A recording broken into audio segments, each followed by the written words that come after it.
안녕하십니까.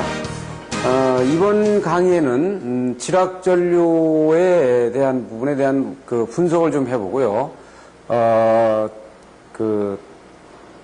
여기에 따른 그 보호개정기의 관계를 좀 잠깐 보도록 하겠습니다. 매번 강의가 상당히 중요하고, 여러 수험생들에게 전화가, 이 수험에 정말 이 강의가 도움이 되도록 좀 해주십시오 하는 전화를 상당히 많이 받습니다. 여러분들에 대한 그 바람을 제가 누구보다도 잘 알고 있기 때문에 매 강의 하나를 상당히 중요하게 여러분들 수험 정보에 정말 도움이 되도록 제가 강의를 구성을 지금 하고 있습니다. 그렇기 때문에 이 강의를 통해서 여러분들이 그 목적하는 바를 반복해서 보셔가지고 가져가시면 좋겠어요. 이 강의는 아주 지금 세계화되는 국제규격하고에 맞물려가지고 지금 상당히 아주 고민스러운 강의 중에 하나입니다. 지금 지락전류를 건축하는 과정이다.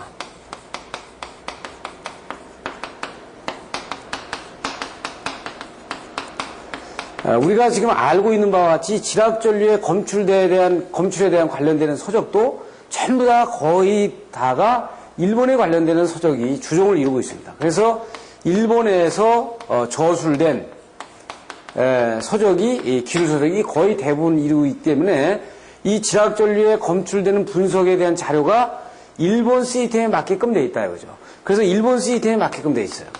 그래서 지금 현재 이것이 번역이 돼가지고 지금 오늘도 여러분들한테 강의하는 이 내용은 기술계산 핸드북에 지락전류에 대한 내용 중에서 한 부분을 제가 팩터를 빼가지고 여러분들에게 먼저 강의를 하는 과정이기 때문에 이게 상당히 문제가 있거든요. 그래서 이것을 감안해가지고 이 강의를 제가 한다 이거죠. 그래가지고 세계 규격이 어디로 가는지 그것이 세계 규격하고 어떤 차이가 있는지 이 부분들을 비교해서 설명하도록 이렇게 하겠습니다. 자, 보시면 지락전류의 검출은요, 간단하게 보면 이렇게 볼 수 있어요. 비접지 방식이냐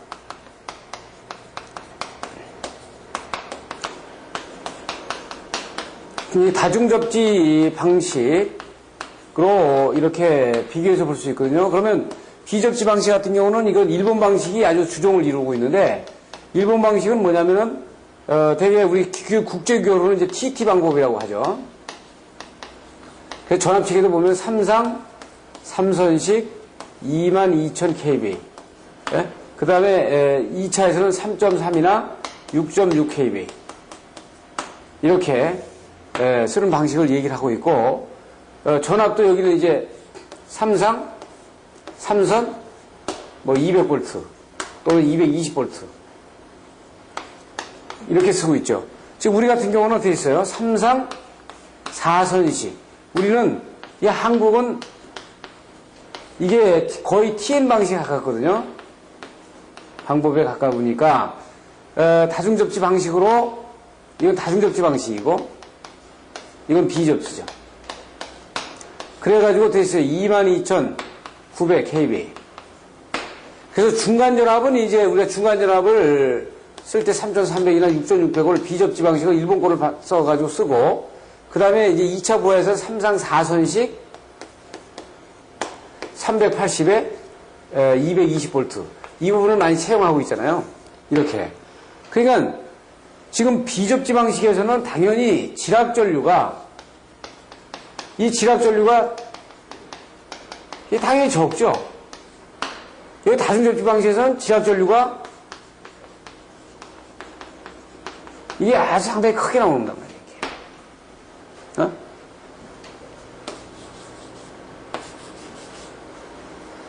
그러니까 이 다중접지 방식에서는 지락전류 크고 비접지 방식에서는 지락전류가 적으니까 여기에서 이제 보호 방식이 달라지잖아요. 그래서 우리가 어떻게 돼 있어요? 비접지 방식에서는 ZCT를 써가지고 GPT를 써서 SGR이나 DGR을 쓰고요. OCR 이 부분 쓰죠. 그러니까 그라운드 리레이 쪽은 OCGR을 못 쓴단 말이에요. 그래서 이쪽은 지락전류가 크니까 어떻게 썼어요? CT와 PT와 조합을 해가지고 OCR에다가 OC GR을 쓰게 되면 뭐 그라운드 릴레이 쪽에 다중접지 쪽을 다 잡죠. 지락 전류를 다 잡았단 말이에요. 이 보호 계정기 시스템이 이렇게 가지 않습니까? 이렇게 바뀐다고요. 지금 이거는 뭐예요? 지금 이거 뒤에 나오겠지만 맥시멈 지락 전류를 380mA로 보는데 보통 우리가 얼마로 봐요? 200mA에 검출되는 것을 보고 지금 여기에서는 수십 암페어에서부터 수백 암페어까지 이렇게 검출되는 겁니다. 지금 우리나라는 어디에 가까우냐면은 이 TN 방법에 가깝단 말이에요. 세계 규정에서 얘기하는 이 TN 방법에 가깝고 미국은 이제 TN 방법을 전제로 하고 있습니다만 일본 같은 경우가 이제 TT 방법을 전제를 하고 있다고요. 그래서 이 부분에 대한 내용을 좀 구체적으로다가 해석이 들어가는 거예요. 지금 그래서 우리가 전체를 이미 다 이렇게 이제 파악을 해봤는데 그래서 구체적으로 이제 이 비접지 방식과 다중접지 방식을 이렇게 이제 비교를 해서 보겠습니다. 그래서 내용을 살펴보면 지금 이렇게 볼 수 있습니다. 일단 중성점에 대한 변압기로 봐서 만약에 전원 측에서 공급하는 변압기도 좋고요. 일단 중성점의 접지 방식을 비교를 하게 되면 지금 5가지로 볼 수 있죠. 그래서 비접지 방식과 저항 접지 방식, 직접 접지 방식과 리액탄스 접지 방식, 소리액탄스 접지 방식 이렇게 5가지로 볼 수 있는데 우리가 아주 대개 리액탄스 접지와 소리액탄스 접지는요. 일반 이런 저압 수용가라든지 그렇지 않으면 22900 아인에서는 별로 많이 사용되지 않는 방법이에요. 그러니까 변압기 용량이 TR 용량이 아주 커가지고 지락 전류가 굉장히 크게 나온다든지 그렇지 않으면 송전 전압이 커가지고 정렬 용량에 의한 그 영상 전류가 클 경우에 이게 리액탄스 접지와 소리액탄스 접지를 하기 때문에 이 부분은 거의 쓰지 않는다고 보시고 여러분들이 어디에 있어요? 비접지 방식과 저항 접지 방식과 직접 접지 방식을 이렇게 세 개를 비교해서 보시면 우리가 쉽게 볼 수 있다. 그러면 어디에 있어요? 비접지 방식은 이게 중성점이 비접지를 했으니까 이게 무한대죠, 거의. 무한대니까 만약에 지락이 생기게 되면 어느 부분에 지락이 생기게 되면 일단 회로 구성이 안 돼요. 그런데 이제 직접 접지 방식은 이 부분을 바로 접지를 해가지고 이 부분을 만약에 이렇게 다중접지 22,900 같은 경우 한전에서 뉴트럴이 쫙 가면서 계속 접지하지 않습니까? 이렇게 이런 식으로 다 접지를 하게 되면 이게 지락이 생기게 되면 바로 개통수이 돼가지고 지락 전류가 굉장히 크게 걸리죠. 그러니까 즉 여기에 고장 전류는 지락 시의 고장 전류는 이 ZN 값하고 반비례를 하는데 그 반비례하는 것이 어떻게 있어요? 이것이 직접 접지 방식 같은 경우는 거의 제로에 가까우니까 제로까지는 안 가겠지만 그 토지의 저항만 존재하니까 어떻게 있어요? 이 지락 전류가 상당히 커져서 나오고 이것이 만약에 비접지 방식 같으면 이게 상당히 크니까 이 고장 전류가 상당히 적게 나오는 겁니다. 그래서 200A 정도가 고임페던스와 저임페던스의 경계가 된다. 그래서 200A 이하에서는 이게 고임페던스가 되는 거고요. 이것이 200A 이상이 나온다 그러면은 이건 저임페던스가 된다. 이렇게 된다고요. 네? 좀 이렇게 우리가 분석해서 볼 수 있죠. 그래서 우리가 접지 방식을 비교해서 크게 특징으로 이렇게 나눠봅니다. 이건 기술계산 핸드북에 나와 있는 자료를 저희들이 발췌해서 여러분들한테 강의를 해드리고 여러분들한테도 나가는 자료들이 이렇게 나갈 겁니다. 지금 보신 것처럼 PT나 VT나 이건 같은 얘기입니다. 그러니까 원래는 PT, 포텐셜 트랜스포머보다는 VT가 더 정확합니다. 볼테이지 트랜스포머가 정확하죠. 그러면 VT 접지라고 하는 거는 비접지 방식에서 이거 GPT를 쓰는 겁니다. GVT, 그라운드 볼테이지 트랜스포머를 쓰는 방식이에요. 이것이 최대 맥시멈 나오는 것이 380mA 정도 나오고 고저항 접지 같은 경우가 지금 5에서 100A 정도, 저저항 접지가 지금 200A 정도, 직접 접지 방식은 수십에서 수천 암페어까지 이렇게 지락 전류가 나오고 개통 나오고요. 완전 지락 시에 건전상 전이 지금 보면 직접 접지 같은 경우는 지락 전류는 상당히 큰데 건전상에 지락이 생겼을 때 이상전압의 상승은 상대적으로 좀 적어요. 그런데 여기서는 어떻게 있어요? 보통 고저항 접지와 저저항 접지까지 보통 정상전압의 루트 3배를 주고 여기에다가 루트 3배에다가 여기에 그 비율에 따라서 RXB에 따라서 증폭되는 계수가 상당히 큽니다. 그래서 우리가 비접지광 방식의 가장 결점은 아주 이상전압의 상승이 상당히 문제가 되는 거예요. 전압의 상승. 지금 보면 그래서 그 지락시의 고압 피더의 트립은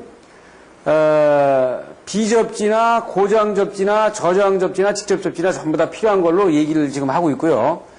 지금 이제 아주 중요한 부분에서 하나는 이 특고와 고압의 혼촉 시에 고압 측의 전위 상승. 그러니까 만약에 1차 측과 2차 측이 혼촉이 되는 경우에 전위 상승이 어떻게 되냐면 가장 높은 것이 이 비접지에서 가장 높거든요. 가장 낮은 것이 이 직접 접지가 가장 낮다고. 그러니까 전위 상승이 사고 시에 이게 가장 낮아요. 그래서 보면 전반적인 여러 가지 내용들이 이 비접지 방식과 접지 방식을 비교해서 여러분들이 보시면 되는데 약전선에서의 그 어떤 이니셜 코스트라든지 접지 스페이스 문제, 그 다음에 그 전위 상승 문제, 검출 감도 문제 이런 것들이 아주 두 개가 대별되는 거예요. 그러니까 여기는 전류가 상당히 크고, 그러니까 지락시 기기 전류가 크죠. 그러니까 뭐 손상이 클 수 있고, 여기 적죠. 그러니까 전류가 적은 거죠. 전류가. 여기 전류가 크고. 전압은 거꾸로 여기는 전압은 낮고, 여기 전압이 높고. 그래서 둘 중에 어떤 걸 선택할 거냐 이런 얘기예요. 그래서 이것이 지금 이것이 일본 방식이고 아주 대변적으로 얘기해가지고 지금 이 부분이 지금 이게 미국 방법이다 이렇게 보면 돼요. 그래서 우리는 어떻게 22,900으로 가 있기 때문에 거의 이 방법에 지금 가 있다 이렇게 보시면 됩니다. 그래서 지금 그 1차하고 2차하고 좀 안 맞는 부분이 있는 거죠. 그래서 일반적으로 이제 이거는 일본 쪽의 고압계통에서 대개 비접지 방식을 할 때에 대개 이 방법을 써가지고 여기서 얘기를 하는데, 즉 여기서 보면 계통의 대지 중전 전류가 뭐 100mA보다 크냐, 적냐? 적다 100mA보다. 이게 상당히 쉽게 나오는 거죠. 보통 이걸 어떻게 380mA 정도로 보면 벌써 380mA에서 500mA까지 나중 나온다는 얘기는, 이 얘기는 즉 비접지 방식이에요. 그랬을 때 비접지 방식이니까 어떻게 돼요? VT 접지를 하죠. GPT 접지를 하는 거예요. 그리고 용량이 커지는 경우에, 비접지에서 용량이 커지는 경우에는 이 중전전류에서 용량이 커지니까 이걸 고저항 접지를 하죠.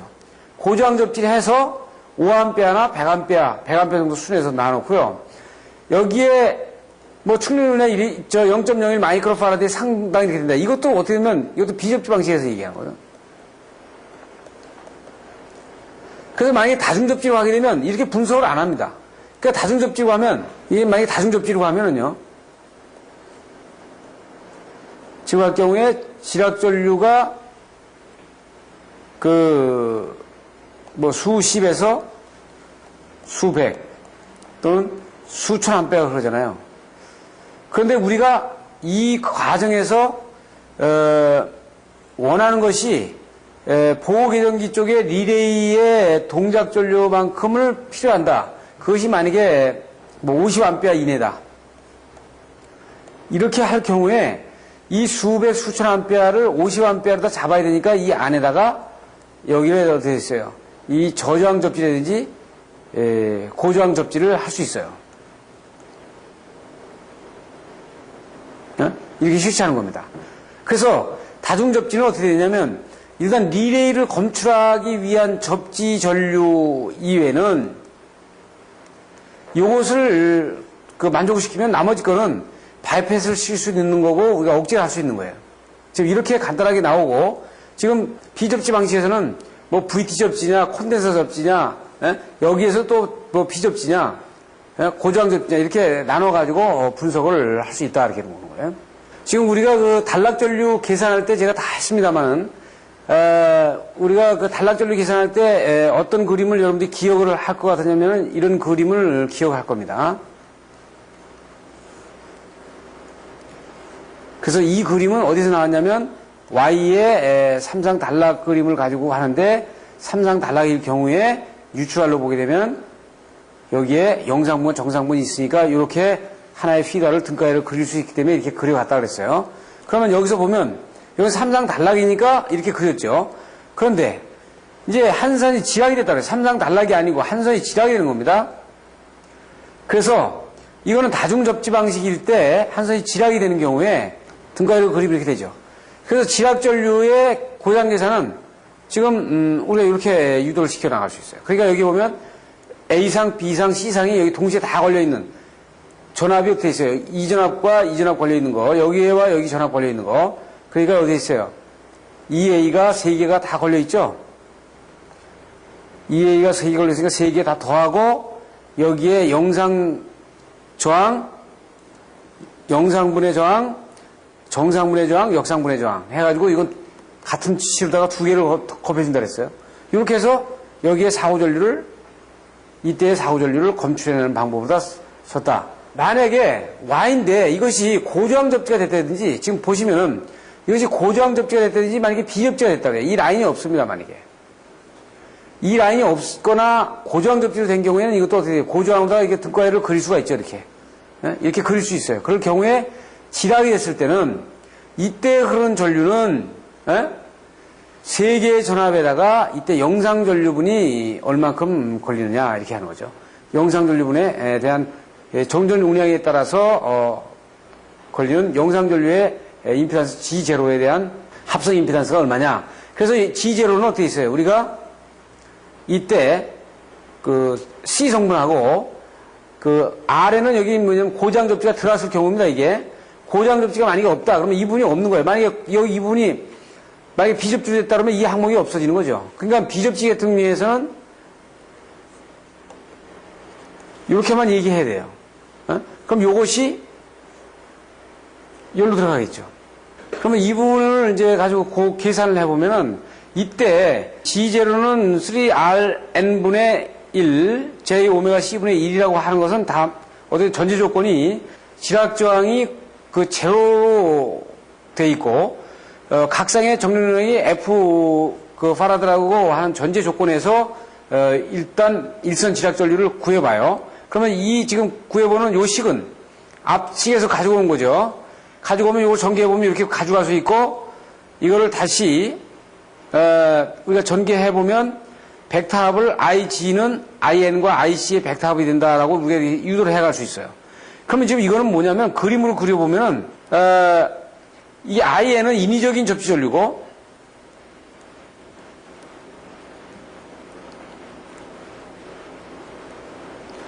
IC가 만약에 정전 용량이 적은 경우에는 이 IC가 어디에 있어요? 비접지에서는 IC가 굉장히 크겠죠.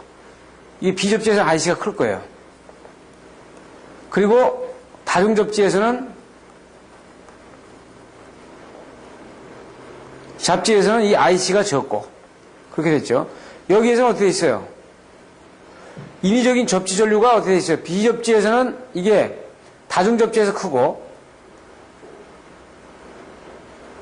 이게 크고 이 비접지에서는 어떻게 있어요? 이게 거꾸로 이게 적겠죠. 그럼 여기 벡터 합이 이게 된다는 얘기지. 즉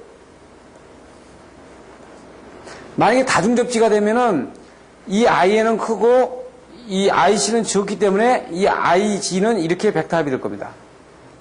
근데 만약에 비접지 계통이 되면 비접지 이거는 적고 여기에 인위적인 전류는 적고 이 충격 용량 C에 의한 이 IC가 커지니까 이렇게 되죠. 벡터 합이. 보시면 즉 다중접지에서는 이런 세타라는 각을 이룬다면 비접지 계통에서는 이렇게 아주 낮은 세타 각을 이룰 거다 이거죠. 그러니까 이거에 대한 절대치가 벡터 합이 보면 이렇게 나오는 거예요. 즉 여기서는 어떻게 있어요? 즉 G는 IN의 벡터 합의 플러스 IC가 되는 거예요. 이렇게. 그러면 요걸 가지고 볼까요? IG는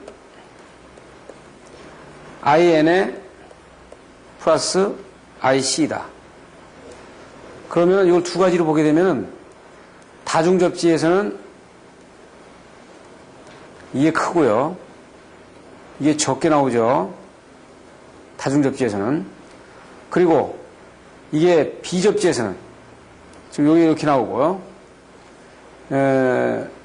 비접지 계통에서는 이것이 굉장히 크게 나오고 지금 이 부분이 적게 나오겠죠. 그래서 벡터 합이 지금 아까 말씀드린 대로 이 IG가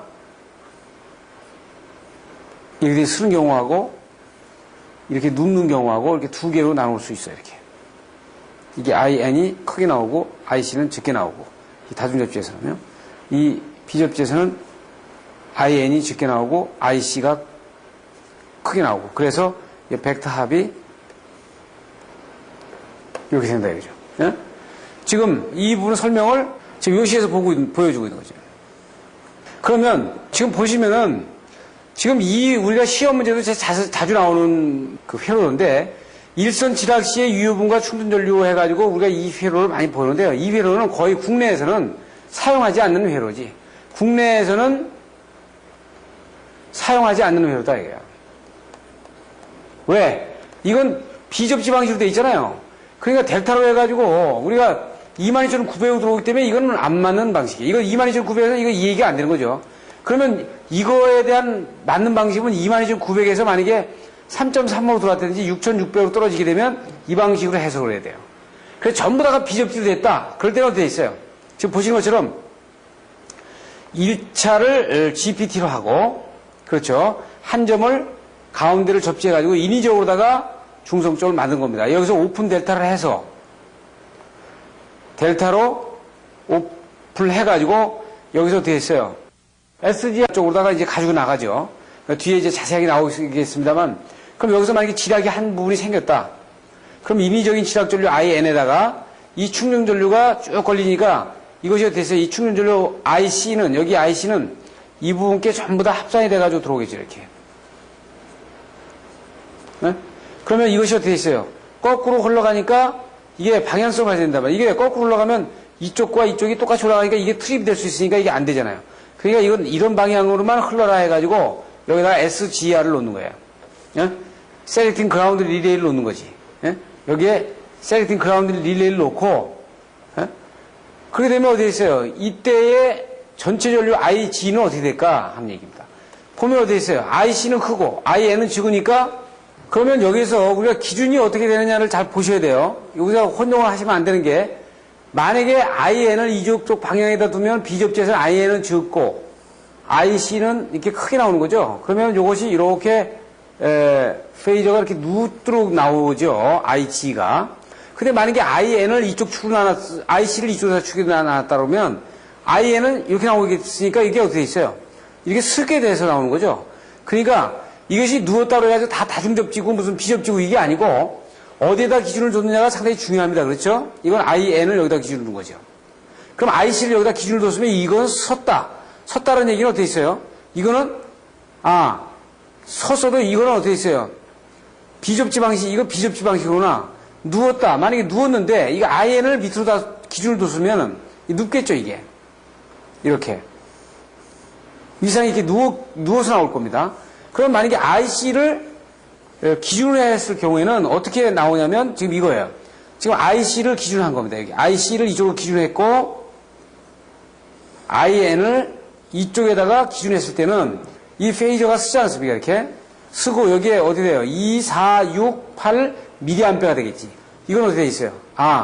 이건 비접지 방식이다. 이렇게 볼 수 있고 다중접지 방식에서는 어떻게 돼 있어요? 이게 2A, 1, 2, 3, 4A로 가고 이 부분이 눕지 않습니까? 누운다는 얘기는 이쪽이 IN이고 이쪽이 IC가 돼가지고 여기에 페이저가 이렇게 나오는 거죠. 여기에 IG가 이렇게 나오는 거예요. 즉 이것은 어떻게 있어요? 감도가 거의 센터에 면해되어 있기 때문에 굉장히 감도가 좋은 부분을 얘기하고 있고 요거는 상당히 이 센터로부터 조금 떨어져 있기 때문에 2mA 정도 떨어져 있으니까 상당히 감도가 적게 나오는 거죠. 예? 그래서 자 보세요. 이 두 개의 회로를 가지고 보았을 때 우리가 항상 얘기하는 거는 IC를 기준으로 하게 되면 IN이 적다. 비접지에서. 그래서 페이저가 이렇게 나오는 부분을 봤고요. 다중접지에서는 이 IC가 적고 IN이 크므로 이 페이저가 이렇게 눕죠.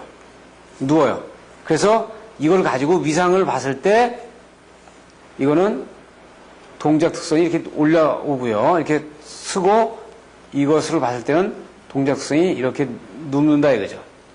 예? 그래서 여기는 단위가 비접지니까 미리암페어로 나가고 여기에서는 접지니까 암페어로 나가는 부분을 볼 수 있습니다. 그래서 이 비접지 계통에서의 지락이 생겼을 때 여기에는 GPT가 ZCT가 반드시 필요하고요. 여기에 GPT가 반드시 필요한 거죠. GVT라고 여기서 얘기하고 있는데 그래서 여기에 되어 있어요. 이 중성에 대한 이 접지에 중성에 대한 이 GPT를 접지했으니까 여기에 걸리는 전압을 어디에 돼 있어요? 지금 이쪽으로 갖고 올 수 있는데 이 전압이 이 C값에 비례하는 전압이 걸린다. 그 C와 요 어디 보면 이 C와 이 RG에 대한 여기 RG에 대한 B로 이 전압이 걸리는데 두 개의 병렬로 걸릴 수 있어요. 그럼 여기에 걸리는 전압이 V0가 이 3RG로 얘기를 할 수 있어요. 그래서 여기서 요 V5델 지금 보면 여기서는 영상 전압이 이 GPT에서 2차 전압으로다가 검출되는 요걸 가지고 SCI 동작을 하니까 만약에 이 GPT를 여러 개를 놓으면요 이 전압 자체가 분산이 돼버리니까 이 V5델이 상당히 적게 떠서 동작을 안 하는 상황이 나옵니다. 그러니까 GPT가 계속가 이게 삼선식의 비접지 방식에서는 이게 GPT 개소가 많아도 문제예요. 그러면 이게 뜨질 않아요. 그렇기 때문에 이 방식은 아예 검출하는데 문제가 있다. 이거 가면 안 됩니다. 이대로 이걸 쓰면 안 돼. 왜냐면은 지금 보시는 것처럼 이 방법은 상당히 이 지락전류를 검출하거나 이 GPT의 2차 전압을 검출하는데 상당히 문제가 있어요. 만약에 GPT가 상당히 장소가 넓어가지고 GPT를 여러 개 개소를 만약에 넣어가지고 기통구성을 하다 보면 이 VO-델이 상당히 짙게 뜨기 때문에 이 SGR이 동작을 안 하게 돼요. 예? 그렇기 때문에 보호계정기 시스템에 상당히 문제가 있고 대지전압의 상승은 크고 사고전류 검출이 어렵고 예? 그렇기 때문에 뒤에 맨 마지막에 결론 부분에 나오겠지만 IEC에서는 이 부분을 포용을 하지만 NEC에서는요 이 개별 접지 방식은 아예 그 방식에서 그 시스템에서 그 승인을 안 합니다. prohibit. 아예 절대 TT 방식은 승인을 안 한단 말이에요. 이게 문제가 있어요. 이게 뭐 보통 문제가 있는 게 아닙니다. 지금 그런데 우리 한전은 4선식에 22,900에 Y단 말이에요. 다중접지 방식이기 때문에 여기가 안 맞아, 이게. 예?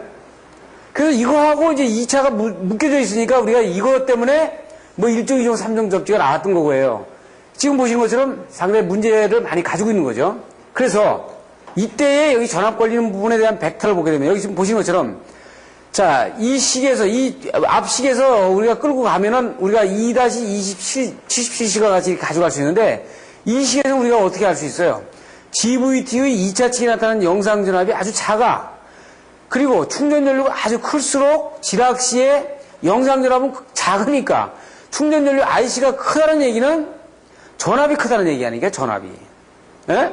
어떻게 돼요? 22,000, 154 이런 것들이 비접지로 갈수록 비접지로 전압이 클수록 2차의 영상 전압이 아주 작게 떨어진단 말이에요. 거기다 또 GVT의 개소가 많아지면 병렬로 돼가지고 영상 전압이 작게 나타나. 예? 이게 상당히 문제가 있죠. 다중접지에서는 지락전류가 이게 크게 나온단 말이에요. 크게 나오니까 검출하는데 검출이 용이하고 전위상승이 없어. 전위상승이 아주 자자하냥 적죠. 그러니까 이건 문제가 안 돼. 그런데 지금 비접지에서는 지금 보세요. 비접지를 해놓으니까 이거 상당히 골치 아프잖아요. 왜? 지락점 R이 크면 VO-델을 가지고 SGR이 이 동작을 하게 되는데 이것이 만약에 작게 되면은 감도가 떨어지는 거거든요. 감도가 떨어진단 말이에요. 그러니까 이것은 뭐냐면은 비접지의 충전 전류는 그 충전 전류 IC가 클수록 이거는 뭐냐면은 클수록 이 VO-델이 크게 나오죠. 크게 나오는데 이 충전 전류가 크다는 얘기는 뭐가 커야 돼요? 전압이 커야 되죠. 전압이 커야 돼요. 그런데 이 GPT, 그게 여기서는 GVT라고도 얘기합니다. GVT의 개소가 많아지게 되면은,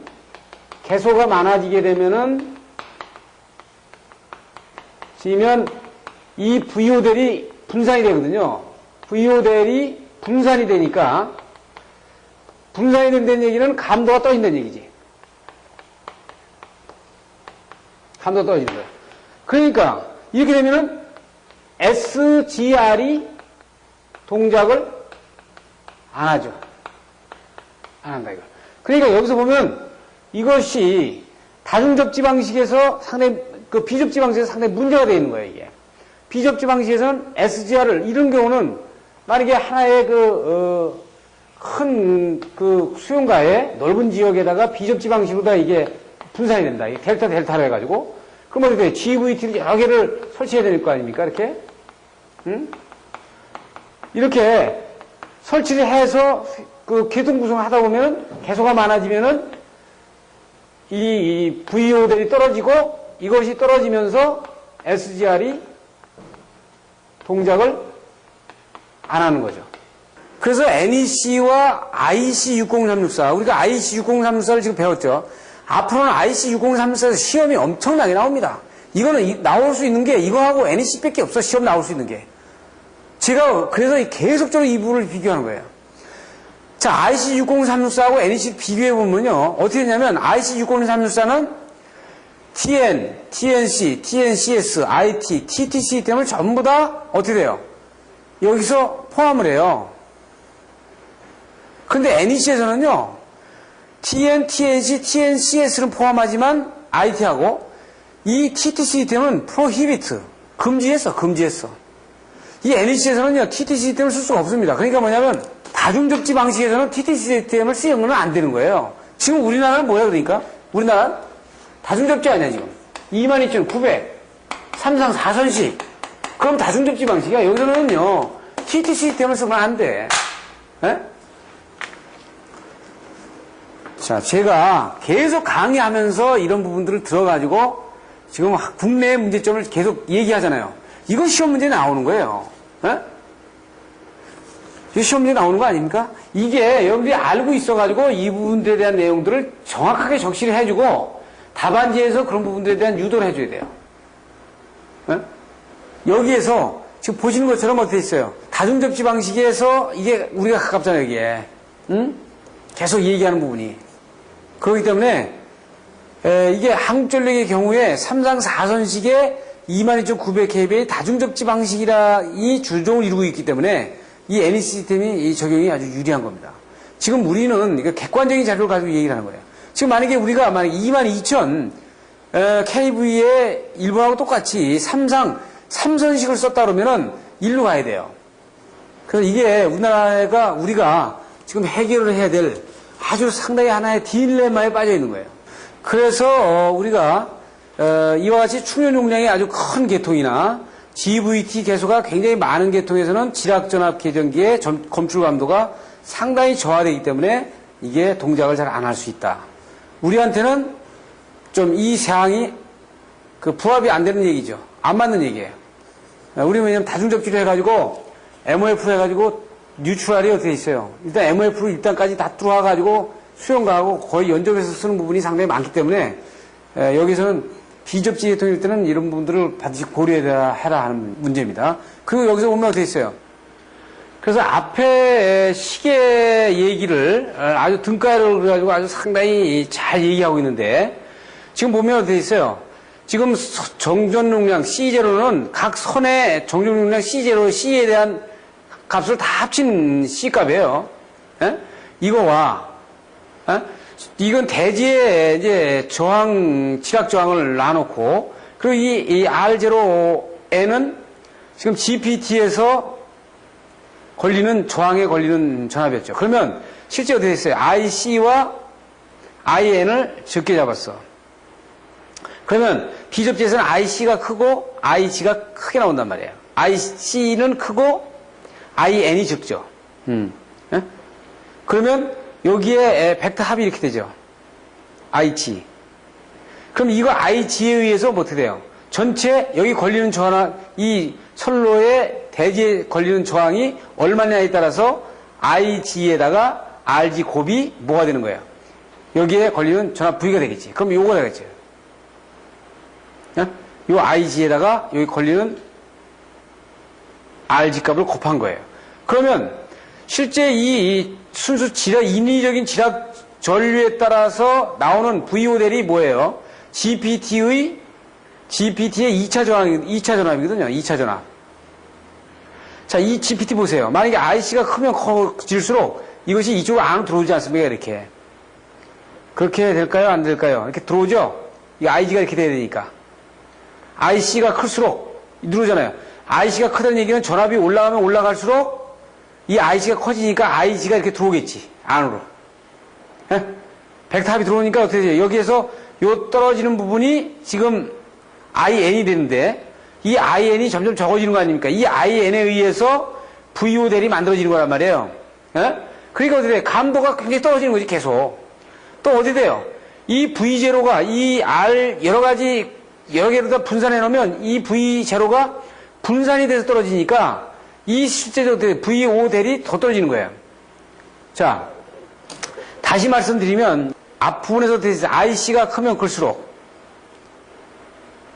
이게 떨어지는 거지. IN이 떨어지죠. IN에 떨어진 거에서 이거에 의해서 이 VOdel이 만들어지는 거니까 상당히 점진적으로 더 떨어지는 거예요.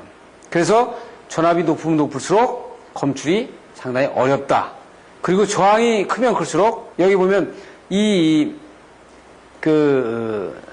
지락을 시켰을 때 GPT의 저항이 크면 클수록 또 이 RG와 합의되는 이 썸되는 이 전압의 VO가 상당히 적어질 수 있어요.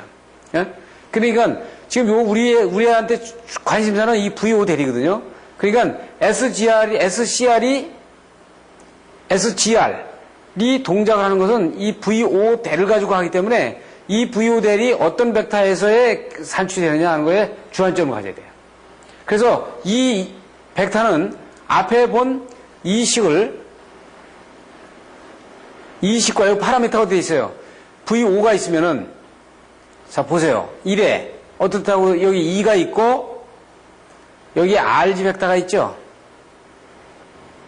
여기에 또 RG 벡터와 R0N 벡터가 있죠? 그러면 하나, 둘, 셋, 네 개의 관계를 그래프로 나타내 주는 거예요. 하나, 둘, 셋. 네 개의 관계를, 이 식의 관계를 벡터로 나타내 주는 거죠. 계통 구성에 따른 지락시 전류와 전압의 특성을 이제 우리가 비교를 해볼 텐데, 이것은 우리가 어떻게 했어요? 단락전류를 할 때도 제가 말씀드린 것과 같죠.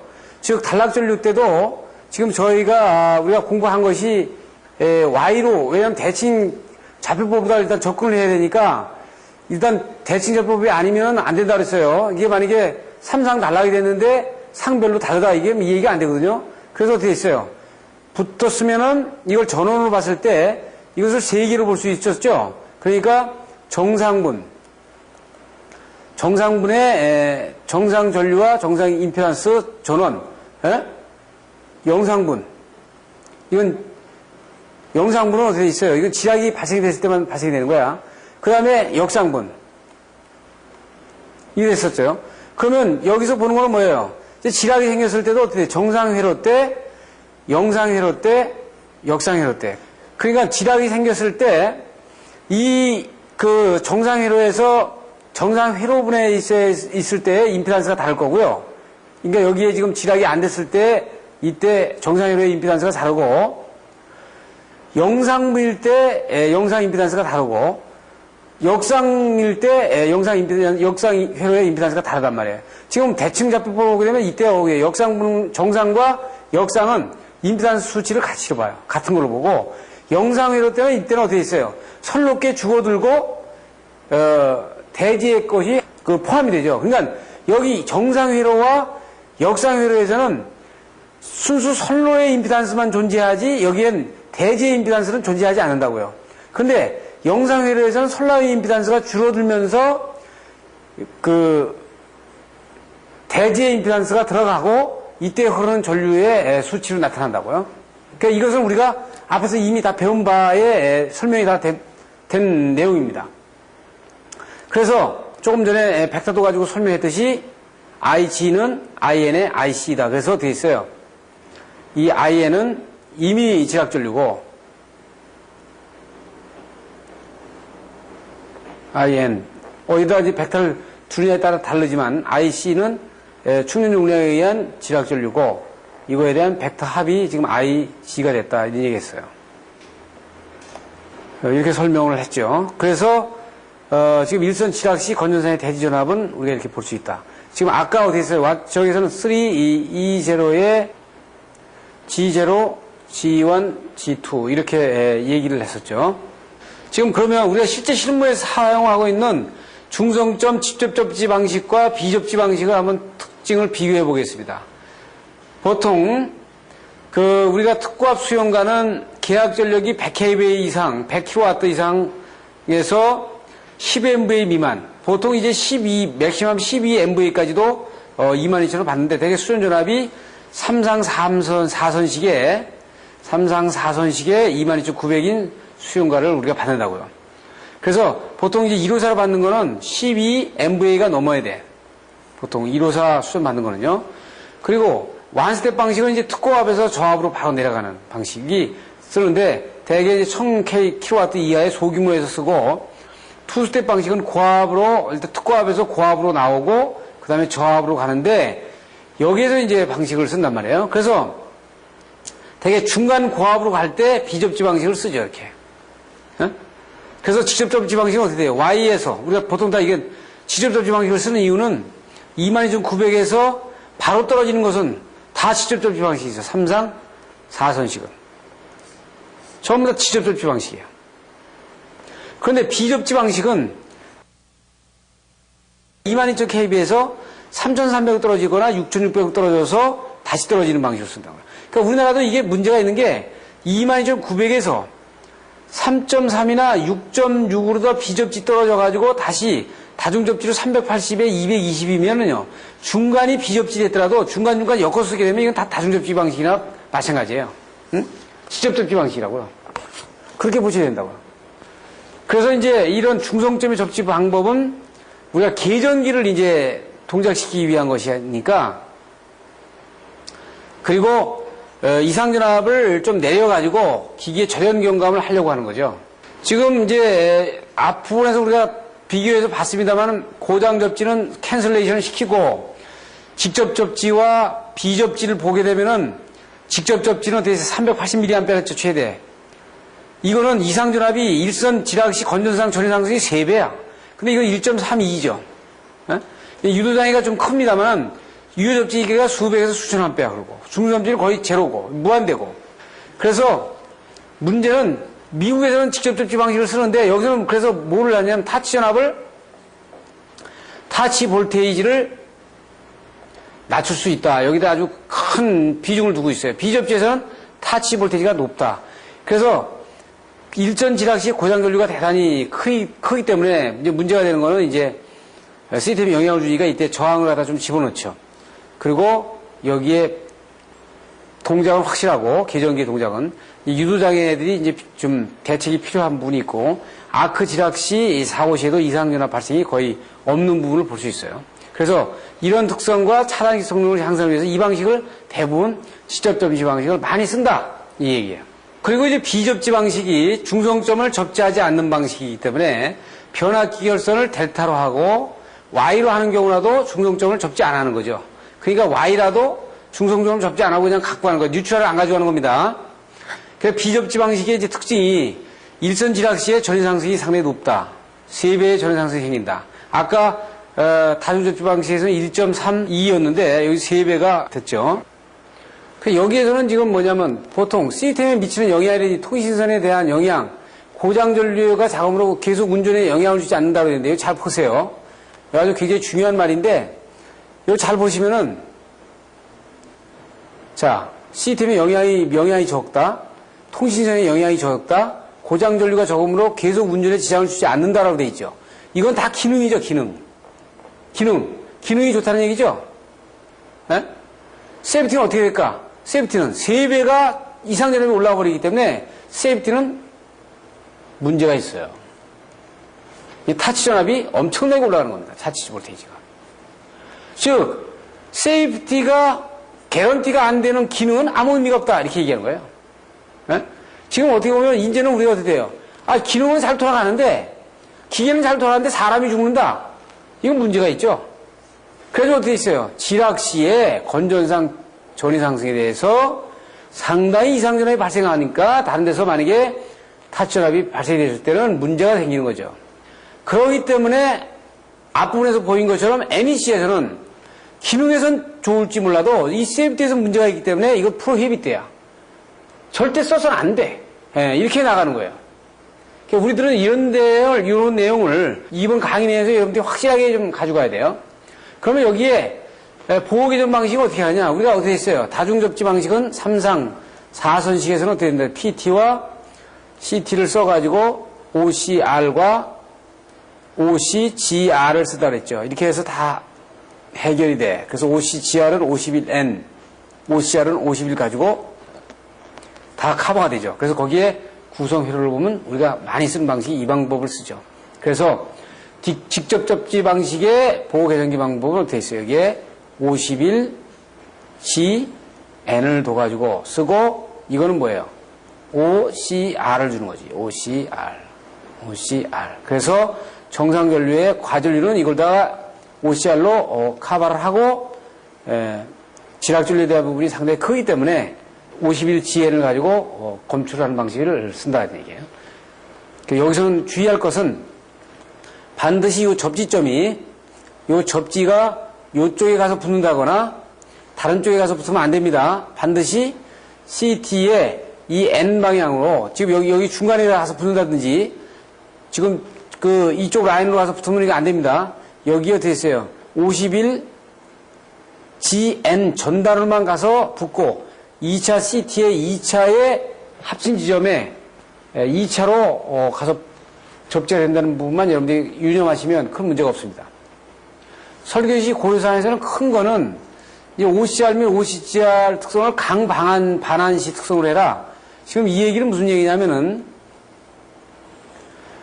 반환시라는 건 이렇게 가는 거 아니에요. 반환시라는 건 아주 급속하게 떨어지는 이런 반환시를 하라는 거예요. 이게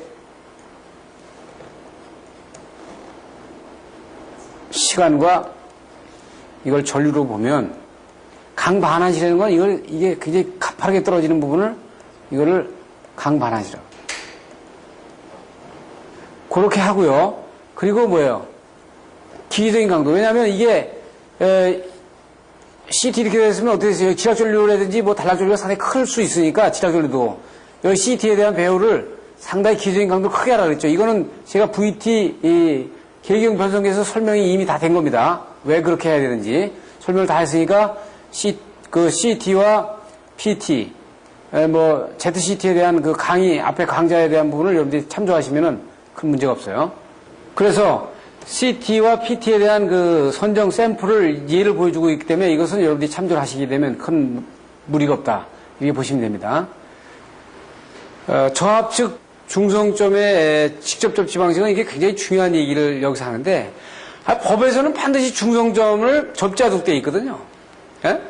지금 우리나라는 그러면 이게 1차 들어오는 거는 3상 4선식에 뉴트럴 들어와가지고 또 중간에서는 이제 3300V 비접지를 쓰고 6600V를 쓰고 또 저압으로 가면은 반드시 법으로다가 접지를 하도록 돼 있고 이거 어떻게 하죠? 여기 접지돼 있고 그럼 중간만 뭐예요? 중간만 비접지죠. 여기는 이미 3상 4선식 22900으로 다 들어와 있고 또 저압은 다 접지를 하라고 쓰라고 중간만 비접지니까 이게 중간에 이게 두 개가 믹스가 돼버리니까요. 이 고장전류, 지락전류가 거의 다 안 맞는 거예요. 우리나라는 수용가마다 전위 상승이 다 달라. 그래서 이게 상당히 문제가 있는 거예요. 여기 그렇잖아요. 법으로다가 반드시 해도록 돼 있어. 그래서 우리가 300A가 넘는 거, 그러니까 300대 5가 되는 거, 5가 넘는 거는 앞에 CTPT에서 제가 강의를 했죠. 이 배율이 넘으면 300대 5로 되면 어떻게 포화가 돼가지고 1차 전류하고 2차 전류가 정상적으로 안 나타나. 그러면 CT는 문제가 있는 거 아니야, 이거. 그렇기 때문에 그런 경우에는 이제 3상, 이제 영상 불로 건선을 써야 된다고요. 그것만 달라져요. 그것만 달라지기 때문에 지금 보면은 이게 300대 5 이하에서는 거의 CT 비율이 거의 정확하니까 그냥 써라는 얘기예요. 예? 그래서 OCR 쓰고 OCR 쓰고 그래서 330대 5 정도 이하, 그러니까 이게 300대 5는 넘어가는 겁니다. 요 중간. 이런 경우에는 이게 지락이 생기면 지락 전류가 이렇게 크니까 어떻게 있어요?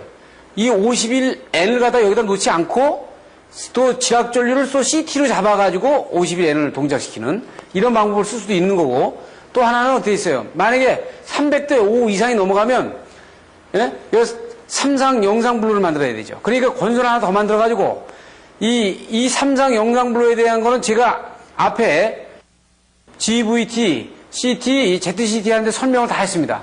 그러니까 51N을 동작을 시키는데 삼상 영상 블루의 건수를 이용한다. 왜냐하면 이게 300대 5를 넘어가면은요 1차 건선과 2차 건선의 포화 영역을 넘어가가지고 이게 상당히 그 비율이 리니어하게 나타나질 않아. 그러니까 선형적으로 나타나질 않기 때문에 삼상 영상 블루 건선을 이용한다. 그래서 이제 비접지 방식의 보호 방식을 보게 되면 앞에서 살펴 다 본 겁니다만은 지금 이제 대지 300V 이상은 군에 저렇게 되면서 개통 접지 하지 않는 부분이 보이고요. 그래서 거기서 이제 쓴다 이거죠. 이 22kV는 우리나라 지금 캔슬레이션 시켜서 없고 이제 중간 전압이 6.6kV 같은 경우 비접지 계통을 쓰면은 사고 전류가 상당히 적으니까 사고 설비가 확대되지는 않는데 이게 계전기를 동작시키는 데 상당히 문제가 있죠. 그래서 단락보호에 대해서 과전류 계전기를 사용하고 지락보호에는 GPT를 사용해가지고 SGR하고 뭐 고압지락 리레이를 사용한다든지 요거는 소규모는 그 DGR이라고 이렇게 얘기합니다. DGR이라고도 얘기하고 대규모 같은 경우는 이제 Selecting Ground Relay 이렇게 해서 SGR로 이렇게 선택을 하죠. 그러면 거기에 대한 구성 그 계통도를 보게 되면 특고압에서 비접지 계통에서 보게 되면 이거 GPT를 썼죠. GPT 이건 GVT하고 같으니까 여러분들 혼동하지 마세요. GPT하고 GPT를 썼고 여기서 됐어요. 아까 VO 델 이거죠. 그 이 전압을 가지고 이 전압이 감도가 떨어져 버리면 어떻게 됐어요? 이 SGR 동작 안 하는 겁니다. 이 감도가 왜 떨어진다 그랬어요? 여러 개소의 GPT에 접지를 하면 이거 떨어지고 이게 총력 전류가 높으면은 VO 델이 떨어진다 그랬어요. 그러니까 VO 델이 여기 걸리고 걸리고 CT에서 됐어요. 여기서 영상 지락 전류를 잡아가지고 SGR로 공급해주죠. 그러니까 여기에서는 정확하게 잡아주는데 이 VO 델이 뜨질 않으면은 이 SGR이 동작을 안 해. 그래서 요거에 대한 결선이 상당히 중요하거든요. 그 구체적인 내용을 보면 다음과 같습니다. 지금 이 그림에서 보는 것처럼 여기 오픈 델타로 해가지고 여기에 지금 GVT의 3차 건설을 보게 되면요. 여기에 VO 델이 걸리는 거거든요. 그러면 반드시 여기서 중요한 건 요 점에서 접지를 해줘야 되고요. 그리고 요거 A 마이너스 뭐 F 이렇게 있는데 요 코일에 대한 P1과 P2에 대한 전압 코일에 대한 이 위상을 거꾸로 하면 안 됩니다. 또 전류의 코일도 마찬가지예요. C1은 반드시 K에 연결이 돼야 되고 C2는 L에 연결이 돼야 됩니다. 만약에 이게 C1이 L에 연결되고 K가 C2에 연결되면 이것이 바뀌어져 가지고 이 SGR이 동작을 안 하는 겁니다. 여기서 상당히 중요한 거는 여러분들 반드시 여기 L에서 접지를 하고요. 이 F점의 하단에서 접지를 하는 부분이 상당히 중요하다. 그래서 이것이 VO 델이 정상 전압이 나와줘야 된다. 그것은 어떻게 되죠? 이 개소가 많으면 안 되고 충격 전류가 너무 커도 안 되고 이 지락 전류, 지락 저항이 너무 커도 안 되고 이런 부분들에 대한 조건을 만져줘가지고 이 VO 델이 맞아야 된다고요. 그래서 그걸 가지고 보게 되면은 이 설계시 고려사항들이 우리가 이렇게 돼서 나오는 거죠. 그러니까 GPT에서 영상전압과 ZCT의 영상전류를 공급받아서 하기 때문에 이 그림 칠과 같이 반드시 결선이 잘못되면 안 돼. 극성이 바뀌면 오동작을 한다 이거죠. 그리고 전압에 따른 이 한류 저항을 오픈 델타에다 넣잖아요. 이거는 그 플로팅 현상을 막기 위해서 이렇게 잡아 넣는데 이 부분이 3.3kb에서 55, 6.6kb에서 25 이렇게 지금 우리가 사용을 지금 많이 하고 있습니다.